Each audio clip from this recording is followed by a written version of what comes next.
Hello दोस्तों, एक बार फिर से आपका बहुत बहुत स्वागत है आपका अपना यूट्यूब चैनल आर के स्टडी पे। और मैं हूँ रविंद्र कुमार। आज हम लोग जो पढ़ने वाले हैं इंट्रोडक्शन ऑफ प्रोग्रामिंग इन सी। ठीक है। आज हम लोग सी लैंग्वेज पढ़ेंगे और पूरा एकदम सी लैंग्वेज में क्या कैसे क्या करना है, कैसे प्रोग्राम बनाया जाता है, ए टू जेड हम लोग पढ़ने वाले हैं। तो वीडियो लास्ट तक देखिएगा। हमारे चैनल पे नए हो तो सब्सक्राइब कर लीजिएगा, साथ में बेल आइकन भी प्रेस करिएगा क्योंकि ऐसे ही वीडियो आपके लिए लाते रहते हैं। तो चलिए गाइस, वीडियो स्टार्ट करते हैं। तो सबसे पहले यहाँ पे आपकी डेली क्लास में अप्लाइड मैथमेटिक्स सेकेंड की डेली क्लास मॉर्निंग 10 बजे से स्टार्ट चलती है और अप्लाइड फिजिक्स सेकेंड की डेली क्लास 8 बजे इवनिंग से चलती है। और आपको सबको पता है कि फ्री पीडीएफ के लिए हमारे टेलीग्राम से जुड़ सकते हैं। टेलीग्राम का यहाँ पे नाम दिया हुआ है। और हमसे बात करने के लिए अभी कोई भी प्रॉब्लम हो तो हमारे इंस्टाग्राम को फॉलो कर लीजिए, वहाँ पे आपको हमसे बात हो जाएगी। ठीक है। तो सबसे पहले कि सी प्रोग्रामिंग होता है क्या है, ठीक है, सी लैंग्वेज क्या है, इसके बारे में हम लोग जानेंगे। क्यों बनाया गया था, क्यों नहीं बनाया गया था, क्या इसके मतलब कारण है, तो सारा का सारा भी हम लोग जानेंगे। तो देखिए, सी एक general purpose high level programming language है। देखिए सी क्या है, एक हाई लेवल प्रोग्रामिंग लैंग्वेज है। ठीक है। सी एक हाई लेवल प्रोग्रामिंग लैंग्वेज है जो पोर्टेबल एप्लीकेशन और फेमवेयर, ठीक है, फेमवेयर को डेवलप करने के लिए यूज किया जाता है। अब फेमवेयर होता क्या है, आप लोग थर्ड सेमेस्टर में बहुत अच्छे से समझेंगे।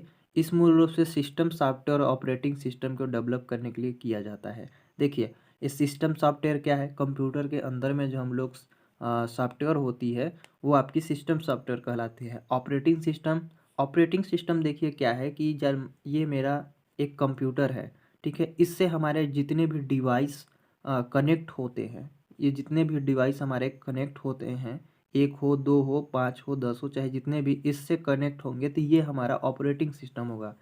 क्योंकि ये सारे लोग सारे डिवाइस को चलाता है, तो यही क्या हो जाएगा, आपका ऑपरेटिंग सिस्टम हो जाएगा। ठीक है। ठीक।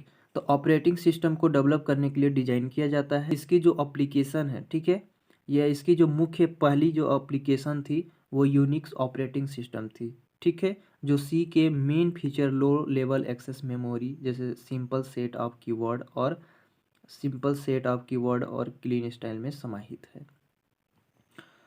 और देखिए, इसका जो ऑपरेटिंग सिस्टम के डेवलपमेंट के लिए एक सूटेबल लैंग्वेज होता है, जो कि मतलब सी के बाद डेवलप की गई लैंग्वेज, जो सी लैंग्वेज का ही सिंटैक्स फॉलो करती है, सी लैंग्वेज का ही सिंटैक्स फॉलो करती है। जैसे ये देखिए, ये जो पीएचपी है, जावा है, चाहे जावा स्क्रिप्ट है, ये सारा कौन सा, सी का ही सिंटैक्स फॉलो करती है। अब कैसे करती है, हम लोग जब पीएचपी जावा जावा स्क्रिप्ट वगैरह पढ़ेंगे तो अच्छे से समझ में आ जाएगी। ये थर्ड सेमेस्टर में आपकी हैं।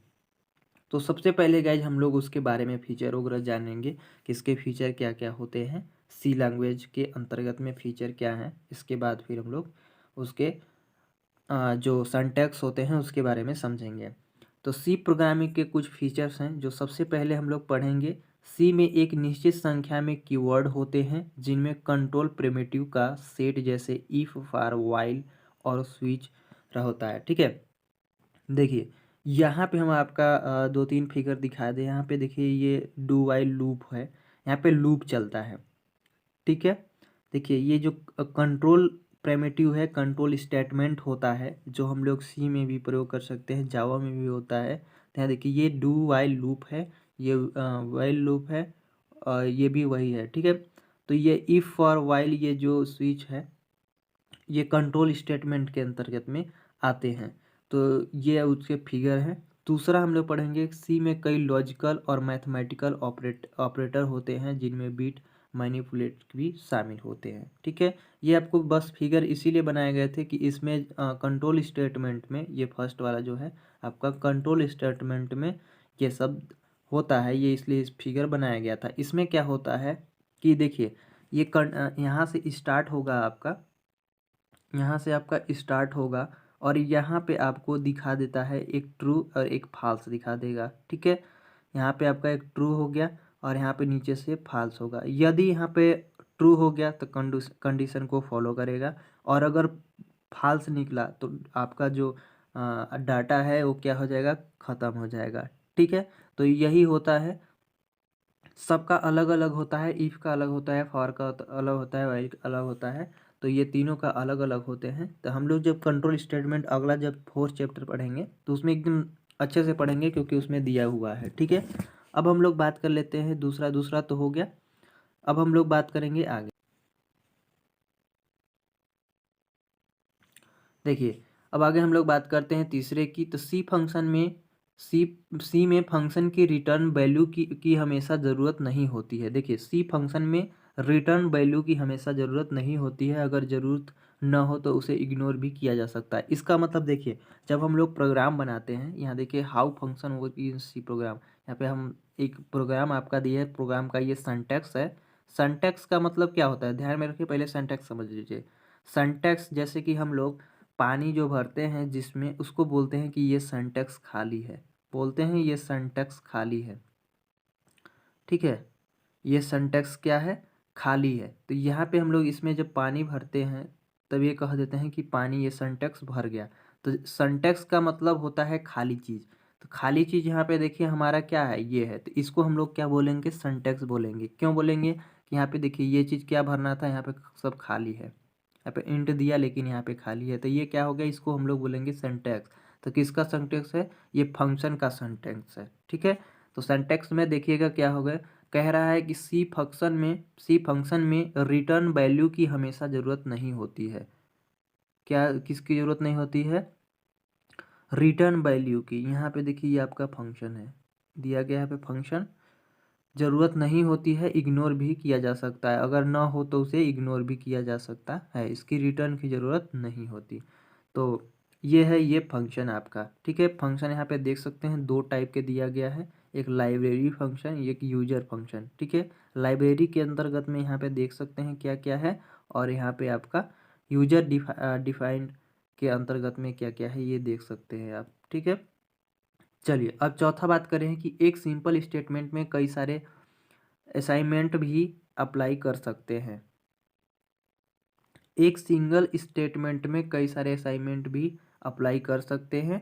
अब कैसे करेंगे, हम जब प्रोग्राम बताएंगे तब आप वहाँ से समझ में आ जाएगा। अब उनके कुछ महत्वपूर्ण बातें हैं जो जानना ज़रूरी है, कि हमको प्रोग्राम बनाने से पहले ये बातें जाननी ज़रूरी है। जैसे कि मान लीजिए हम प्रोग्राम ही बना रहे हैं, तो उसमें क्या क्या ज़रूरी होते हैं, क्या नहीं ज़रूरी होते, कुछ बातें समझ लेते हैं, इसके बाद फिर बनाते हैं। तो सबसे पहले देखिए, कंप्यूटर आज भी बाइनरी लैंग्वेज के आधार पर प्रोसेस करता है। किस पे, बाइनरी लैंग्वेज पे काम करता है, जिसमें हम लोग 0 1 0 1 1 0 इस पे काम करता है। ठीक है, दूसरा, कंप्यूटर पर किसी भी प्रोग्राम को चलाने के लिए हमें सारे आदेश ऑपरेटिंग सिस्टम को देने होते हैं। देखिए, कंप्यूटर पर किसी भी प्रोग्राम को चलाने के लिए हमारे सारे आदेश ऑपरेटिंग सिस्टम को देने होते हैं। क्यों देने होते हैं, क्योंकि ऑपरेटिंग सिस्टम जो होता है, ये मान लीजिए हमारा कंप्यूटर है। ठीक है, ये हमारा क्या है, कंप्यूटर है, और यहाँ से कैसे बहुत सारे कंप्यूटर क्या किए हैं, बहुत सारे डिवाइस जुड़े हुए हैं। तो क्या करता है, ये ऑपरेटिंग सिस्टम सभी को क्या करता है, चलाता है। इसलिए हमको यहाँ पे सिस्टम देने होते, ऑपरेटिंग सिस्टम को देने होते हैं। ठीक है, आगे हम लोग पढ़ेंगे, ऑपरेटिंग सिस्टम हमारे द्वारा दिए गए आदेशों के आधार पर हार्डवेयर के साथ संबंध स्थापित कर हमारे कार्य को पूरा करता है। देखिए, जो ऑपरेटिंग सिस्टम है वो सॉफ्टवेयर और हार्डवेयर दोनों को हैंडल करता है। इसलिए ये जो ऑपरेटिंग सिस्टम है वो हमारे द्वारा दिए गए आदेश को, मतलब उसके साथ मतलब संबंध स्थापित करता है। आगे हम लोग पढ़ेंगे कि सी और सी प्लस प्लस पे, माने सी एंड आपका सी प्लस प्लस पे। ठीक है, सी और सी प्लस प्लस पे कंपाइल टू पास कंपाइलर पर आधारित होता है। मैंने यहाँ पे देखिए ये सी है। ठीक है, सी यहाँ पे है, सी बेस सी प्लस प्लस। तो इसमें देखिए दो कंपाइलर होते हैं, एक आपको यहाँ पे दिख रहा होगा और एक इस साइड दिख रहा होगा। ये देखिए, एक ये हो गया, एक ये हो गया। तो ये कह रहा है सी और सी प्लस प्लस का कंपाइलर दो पास कंपाइलर पर आधारित होता है, अर्थात आपका प्रोग्राम दो बार कंपाइल होगा। एक बार उसमें उपस्थित हेडर फाइल और फिर उसके बाद बाकी का बचा प्रोग्राम। तो ये होता है आपका सी सी प्लस पे कंपाइलर। तो ये था गाइस, ये आपके कुछ महत्वपूर्ण जानकारियाँ जो हम लोग सी प्रोग्राम, सी लैंग्वेज सीखने से पहले ये जानते हैं। अब हम लोग थोड़ा सा एक प्रोग्राम देखेंगे, अब इसी के बारे में हम लोग डिस्कस करेंगे। तो यहाँ पे मैंने एक हेलो वर्ल्ड का प्रोग्राम लिखा हुआ है, ये आपका हेलो वर्ल्ड का एक प्रोग्राम है, जिस पे सबसे पहले हम लोग हैज इंक्लूड ये studio.h क्यों लगाते हैं, ये हैज इंक्लूड क्यों होता है। देखिए यहाँ पे सबसे पहले हैज इंक्लूड स्टूडियो, फिर वाइड मैन है, फिर यहाँ पे ये प्रिंट ऑफ दिया गया है, फिर आउटपुट आपका हेलो वर्ड आ गया है। तो गाइज ये पे हम लोग कैसे देंगे, ये क्यों देते हैं, क्यों इसका यूज होता है, क्या है, इसके पूरे अभी डिटेल नीचे हम लोग समझेंगे। ठीक है, यहाँ पे हमारे कंप्यूटर पे भी यहाँ पे दिख रहा होगा आपको। यहाँ पे आपको सबसे पहले यहाँ पे हैज इंक्लूड होता है, तो हैज इंक्लूड सबसे पहले लगाते क्यों हैं। यहाँ पे देख सकते हैं सिंटैक्स में भी हम आपको दिखा दिए हैं। ठीक है, ये आपका सिंटैक्स है। सिंटैक्स का मतलब है हमने बता दिया है, पे खाली पूरा है।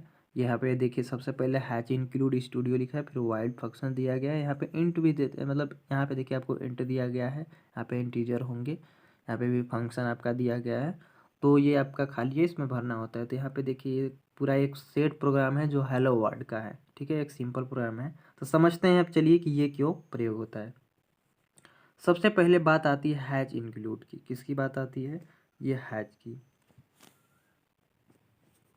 तो गाइस यहाँ पे उपरोक्त लाइन में जो हैज है, यहाँ पे हैज का अर्थ प्री प्रोसेसर से है। ठीक है, प्री प्रोसेसर से है। इसका मतलब यह है कि कंपाइलर किसी भी कमांड को प्रोसेस करने के लिए प्री प्रोसेसर वाली कमांड पहले प्रोसेस करेगा। क्या करेगा, पहले प्रोसेस करेगा। यही इन लाइन में studio.h एक हेडर फाइल है। ये क्या है, हेडर फाइल है। ठीक है, ये आपका यहाँ पे देखिए, यहाँ पे भी दिया गया है। तो ये आपका क्या है, ये आपका हेडर फाइल है। ध्यान में रखिएगा, जिनमें प्रोग्राम में प्रयोग होने वाले फंक्शन की परिभाषा लिखी होती है।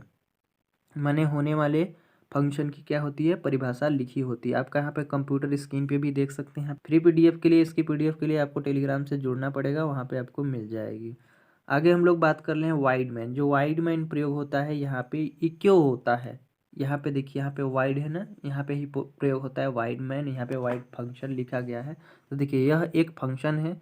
जब भी हम किसी भी प्रोग्राम को एग्जीक्यूट करते हैं, क्या करते हैं, एग्जीक्यूट करते हैं, जब भी हम किसी प्रोग्राम को एक्सिक्यूट करते हैं तो ऑपरेटिंग सिस्टम एक प्रोग्राम को कोड हमेशा मेन फंक्शन को खोजता है। किसको खोजता है, मेन फंक्शन को खोजता है, और फिर वही से प्रोग्राम एक्सिक्यूट होता है, शुरू हो जाता है। एक्सिक्यूट होना शुरू हो जाता है। तो आप चाहे किसी भी प्रोग्राम लैंग्वेज में प्रोग्राम बनाए, उस सभी को मेन फंक्शन ज़रूर होगा। मतलब कोई भी आप प्रोग्राम बनाएंगे उस पर फंक्शन ज़रूर होता है, जो मेन फंक्शन होता है। ठीक है, यहाँ पे भी देखिए वाइड मैन है, ये भी आपका एक वाइड मैन यहाँ पे देखिए आपके स्क्रीन पे दिखाया गया है। तो ये वाइड मैन क्यों प्रयोग होता है आप समझ गए होंगे। ठीक है, आगे पढ़ते हैं प्रिंटअप। तो देखिए यहाँ पे देखिए प्रिंटअप जो हम लोग लास्ट में आपका प्रिंट तीसरा चौथा लाइन होता है, यहाँ पे प्रिंटअप जैसे हेलो वर्ड लिखा है, हेलो वर्ड। तो यहाँ पे प्रिंटअप में हम लोग जो देते हैं अंदर में, तो वो किस लिए क्यों होता है, यहाँ पे आपको इसके बाद यहाँ पे देना होता है प्रिंटअप। तो देखिए यह एक ऐसा फंक्शन है जिसके माध्यम से हम कंप्यूटर के स्क्रीन पर कोई संदेश प्रदर्शित करा सकते हैं। इस प्रिंटअप फंक्शन में हमें एक आर्गुमेंट भेजा जाता है जो कि एक मैसेज है।